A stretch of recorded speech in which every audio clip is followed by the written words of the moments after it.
Hello everyone, my name is Adam Rothenbuehler, and today I'm going to teach you how to make delicious St. Louis spare ribs.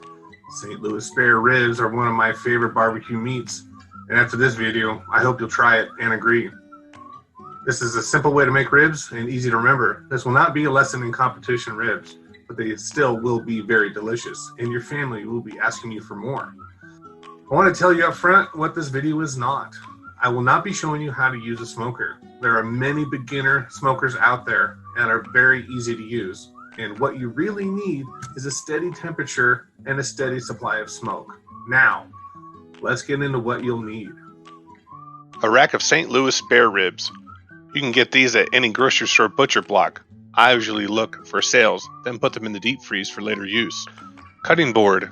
We will not do a lot of cutting here, but it's better to prepare raw meat on something other than your table or counter. A sharp knife. The kind of knife is up to you. After a while, you'll know what kind you like to use. Paper towels. This is not only for cleanup, but also it will help you pull the membrane from the back of the rack of the ribs. More on that later. Butter knife. Helps with the membrane. Spices. I usually make my own from scratch, but for this video, I have a great rub called Butt Rub. Yellow mustard.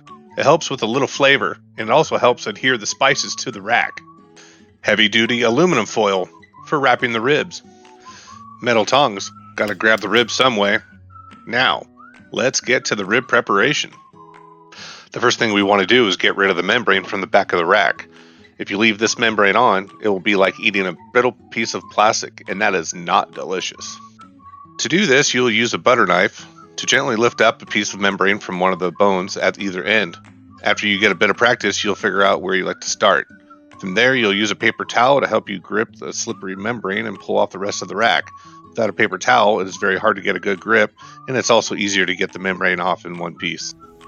Once the membrane is off, we'll want to cut off any pieces that are flapping around or not part of the main rack. If you leave these on, they will burn and will not taste very good.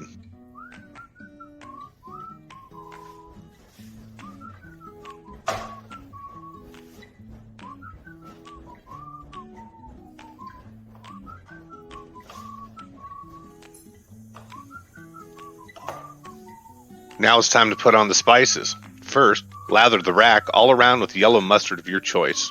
You can use olive oil, but I like mustard.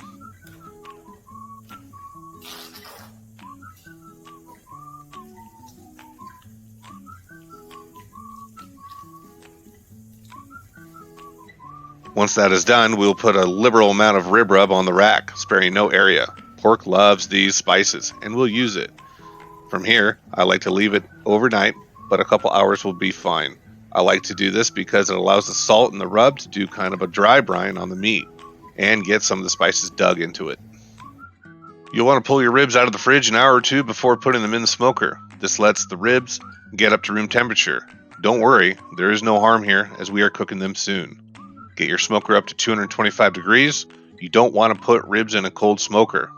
Wood choice is up to you, but I like to use either pecan, apple, or cherry. It must be a hard wood, usually wood that bears fruits or nuts. Put the ribs in the smoker bone down. Let the ribs smoke for 3 hours, making sure the smoke is rolling.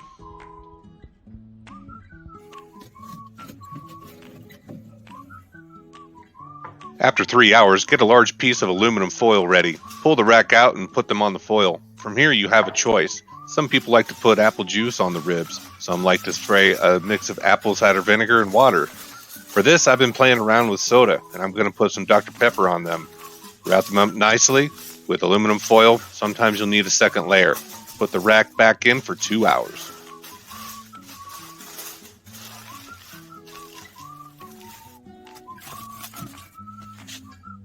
After 2 hours, pull the ribs out. Unwrap them from the aluminum foil and put them back in the smoker for 1 more hour. This will let the ribs get a layer of crisp on the outside.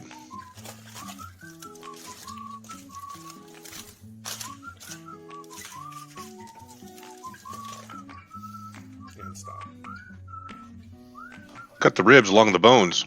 I like to lay them bone up so I can follow the bones while I'm cutting them apart. Sometimes it can be a little tricky, as you can see.